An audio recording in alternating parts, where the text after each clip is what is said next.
Eleições 2022, nosso especial aí então que estamos realizando com o Dr. Carlos Eduardo Mattioli Cocani, juiz eleitoral, aqui então para a União da Vitória Paula Freitas. Ele fala hoje sobre um assunto de extrema importância, voto branco e nulo. Afinal, né, o que acontece se você votar branco ou se você votar nulo? Qual a diferença e se isso faz diferença então no processo eleitoral? E também o doutor fala sobre a questão da urna eletrônica. Ainda ontem, durante aí uma sabatina com o presidente da República, muito se falou nesse tema, sobre segurança nas urnas, e hoje o doutor Carlos também fala sobre esse tema. Então, preste muita atenção nessa matéria de extrema importância para a sua questão de cidadania.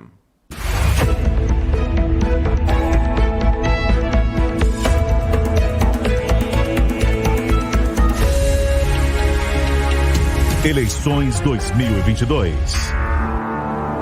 E hoje o juiz eleitoral de União da Vitória, Dr. Carlos Mattioli, responde uma dúvida polêmica sobre voto branco e nulo. Será que eles têm diferença? Votando nulo ou branco, você estaria beneficiando algum candidato? Confira. Vamos lá, né? Essa questão do voto branco e nulo, muito cuidado com fake news, né? Uma das fake news mais famosas, que lamentavelmente circula bastante, é que se muita gente votar em branco, ou muita gente anular o voto, lá digitar o número errado e colocar o nulo, vai ter que ser realizada outra eleição, a eleição não vai ter validade, vai permanecer o mesmo candidato atual, mesmo presidente, mesmo governador no cargo, nada disso, né? O voto em branco é uma opção, é uma escolha do eleitor, tem a tecla, inclusive, na urna eletrônica, então o eleitor coloca ali voto em branco e aperta, então naquele cargo ele escolhe não votar. E o voto nulo é aquele voto que você digita um número errado ali, confirma, aperta um número que não existe e a tecla verde confirma, o voto está anulado, é um voto que não vai ter valor também. Antigamente havia diferença, mas atualmente pela legislação, o voto branco e nulo, eles são votos chamados não válidos. E eles influenciam sim na eleição, mas num outro aspecto. Não tem nada desse negócio de na eleição não ter valor, enfim. Acaba favorecendo aqueles candidatos que estão um pouco mais na frente, porque eles deixam de ser considerados como votos válidos. E para alguns cargos, por exemplo, governador e presidente, a ausência de segundo turno ocorre quando o candidato que está na frente ele faz mais da metade dos votos válidos. Como a gente exclui, a Justiça Eleitoral exclui votos brancos e nulos para fazer essa proporção, então se existirem muitos votos brancos e nulos podem facilitar que o candidato que está na frente ele ganhe na eleição já no primeiro turno. Essa é uma questão que influencia no resultado. Então, o voto em branco e nulo, ele de alguma forma, ele acaba beneficiando quem está na frente, especialmente nesse aspecto de evitar um segundo turno nas eleições que tem ali o primeiro e o segundo turno. A questão da urna eletrônica é sempre importante ressaltar que nós já votamos há muito tempo, mas há bastante tempo mesmo, aí perder de vista quanto às eleições municipais, estaduais e federais. Alguns apontamentos de forma bastante rápida e objetiva. Nós sempre temos alternância de poder. Se desconhece um município, um estado da federação, e mesmo o presidente da república, que é fácil trazer a memória, que o mesmo grupo político sempre vai vencendo as eleições de forma sequencial. Sempre vai ocorrer, às vezes não ocorre de uma eleição para outra. Às vezes o mesmo grupo político permanece mais tempo, mas em determinado momento troca. Se houvesse um grupo ou alguém que tivesse a tecnologia, que conseguisse montar um sistema de corrupção para fraudar as urnas eletrônicas, esse grupo não saía mais.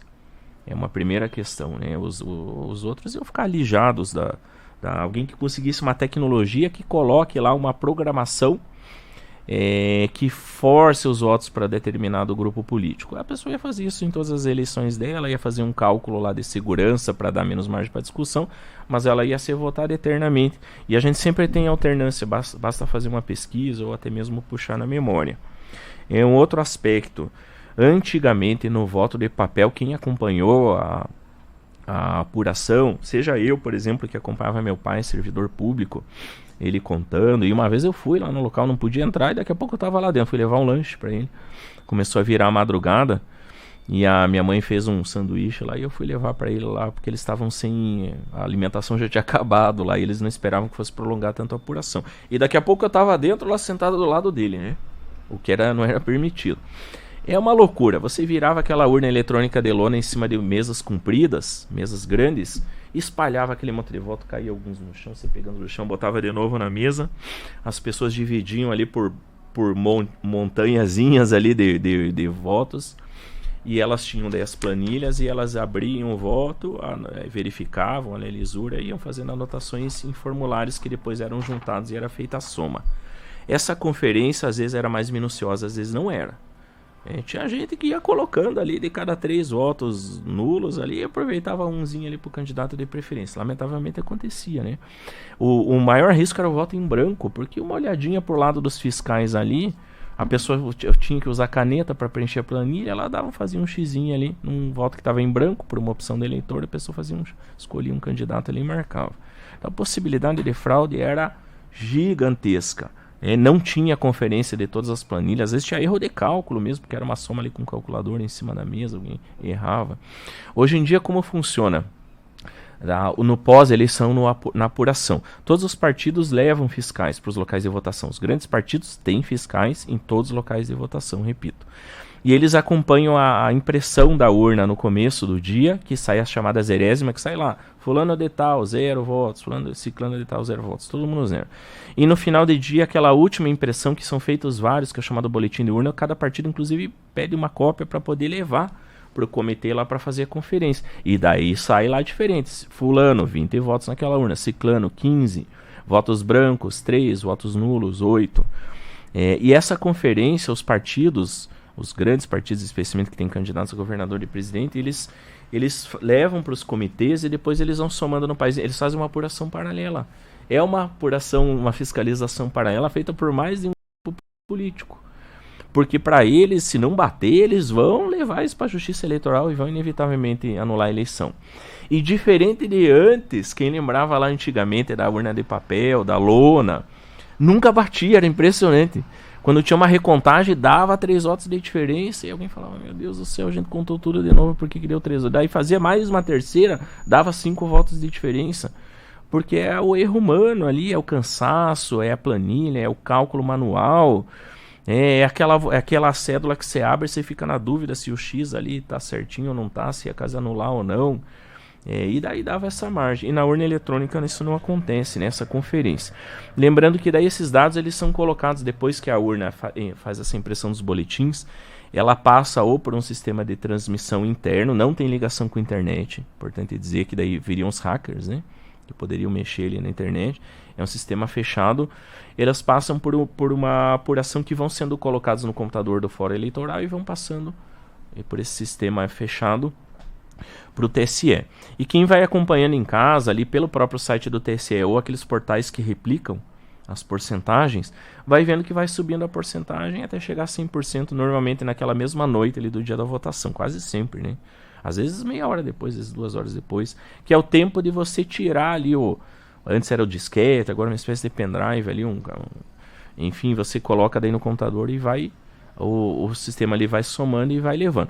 Você dá um clique no computador do fórum quando você quer atualizar, quando você quer mandar para o TSE. Então, às vezes você já colocou 10 urnas, você dá um clique. Às vezes cada urna que você coloca, você dá um clique. Tem aquele tempo ali que rodam os dados, né, processam os dados. Por isso que a porcentagem ela não aumenta de forma linear. Foi comentado algumas vezes em lives, enfim, em blogs, por aí. Puxa, mas estava lá 70% das urnas apuradas e eu estava na frente. Daí quando pulou para 80% foi um pulo rápido. Por que pulou rápido e daí inverteu? Porque às vezes pegou lá uma cidade ou um bairro do município que tem mais eleitores de um partido ou de outro. Às vezes tem um candidato que é forte na zona rural, no agronegócio, outro candidato é forte numa zona mais hipossuficiente, outro num bairro mais chique, um bairro classe média alta. Mudam às vezes os votos ali, e quando essas urnas vão chegando no computador e vão acessando os dados, vai fazer essa mudança. E os pulos, porque às vezes, vejam quantas urnas na eleição presidencial no Brasil inteiro, né? Às vezes tem um monte de clique ao mesmo tempo, daí dá aquele gás ali na porcentagem. Às vezes está chegando no interior, tá vindo de moto, a gente tem um carro 4x4 que traz das zonas mais distantes, estrada de chão, daí demora um pouquinho mais para vir aquela atualização. E antes também, fechando já o raciocínio, Duas rapidíssimas informações. Antes, a urna na preparação tem muita gente que fiscaliza. Tem a Procuradoria-Geral da República, tem dos partidos políticos, tem governos estrangeiros acompanham, e a própria formatação de mídia, que está agora num cofre em segurança com assinaturas eletrônicas, fechado, a abertura é feita com fiscalização com pessoas de partidos diferentes. Teria que existir, por exemplo, para fraudar a urna antes, para pré-programar votos, teria que existir a concordância de partidos diferentes. Teria que envolver gente do TSE, teria que envolver gente do Ministério Público Federal. Daqui a pouco é tanta gente que alguém ia abrir o bico e contar lá que foi feita uma pré-programação, que viu que tinha uma falha. Cada um desses órgãos levam seus técnicos, contratam especialistas em mídias que vão fazendo essa conferência. Então a fraude que pudesse existir antes de pré-programar, ela teria que envolver tanta gente que ela se torna inviável. Porque o perdedor ia trazer isso à tona. Se alguém olha lá e fala, pô, eu participei lá, mas eu não concordo com isso, né? A pessoa ganharia mídia, holofote, e nunca existiu, veja quantas eleições. Ao contrário da apuração anterior, que era caótica, às vezes demoravam dias, mas às vezes virava mais de uma semana. E por que outros países não usam? Também um questionamento sobre a urna eletrônica, né? Porque é um sistema que dá muito trabalho. Eu estou na Justiça Eleitoral agora pela 6ª, 7ª vez, porque é uma alternância entre juízes. É um trabalho gigantesco, é um trabalho logístico. Esses dias nós recebemos, isso foi muito legal, um lote de urnas novas. A urna ela vai aperfeiçoando ali, o plug da tomada, ele é mais moderno. São os próprios componentes, é um componente novo. Se a gente tem um celular de 3 anos, um celular que a gente tira da loja hoje, a chance de dar problema no mais antigo, de travar, de dar alguma coisa, é maior do que no novo. Então foi muito legal. E aí veio o caminhão do TRE lá de Curitiba e eu tive que pedir ajuda para descarregar as urnas, porque era uma quantidade tão grande de caixas. Tudo é trabalhoso, né? Veio com escolta. A urna não veio largada aí na estrada, né? Com um motorista contratado. Ela teve escolta policial. Fica em cofres, né? Na véspera da eleição tem a segurança da polícia militar nos locais de votação. Então, inclusive, até na propaganda eleitoral, o pessoal que espalha santinhos vai estar cheio de policiais próximos dos locais de votação, né? Não recomendo desrespeitar as regras eleitorais da nossa região aqui na véspera, no dia da eleição. Então há uma logística muito grande, tem um custo, é uma porcentagem do orçamento. Se a gente for ver o orçamento de um país grande como o Brasil, comporta de maneira bastante razoável. Vai dar menos do que um programa social, muito menos que um programa social mais específico, ou seja, de casa própria, de saúde, de educação, e é para manutenção do nosso regime democrático, para ser melhor do que era a urna de lona e o voto de papel. Mas é um custo alto ainda assim, né?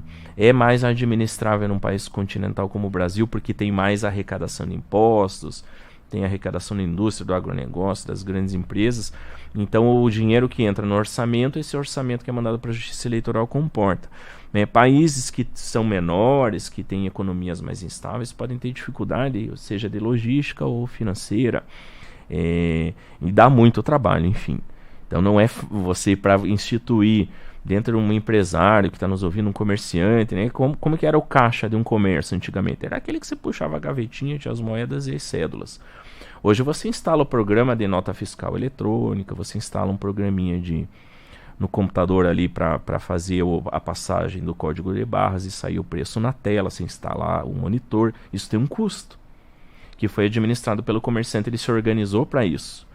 Então, alguns países que não o fazem porque eles ainda não conseguiram avançar na própria organização. Não significa que... esses dias foi falado para alguém, mas ninguém faz. Tem bastante países que fazem. Tem aumentado o número, cada ano que passa, aumenta o número de países que vêm investindo em tecnologias. E o grande cuidado de não adentrar na internet. Realmente a internet ela aumentaria o risco, porque em qualquer lugar do mundo, pessoa lá na Indonésia, na Rússia, no Japão, ela acessaria os dados, né? E essa é uma grande sacada aqui das urnas eletrônicas, que ela não é conectada na rede mundial de computadores. Ninguém vai conseguir lá de casa mexer num notebook, nos dados da urna eletrônica. Então, eu como juiz eleitoral não trabalharia num sistema que eu tivesse dúvida. É um sistema muito seguro, muito melhor do que o antigo especialmente. No No episódio seguinte, o Dr. Carlos esclarece sobre o que pode e o que não pode no período eleitoral, você sendo um candidato ou cidadão.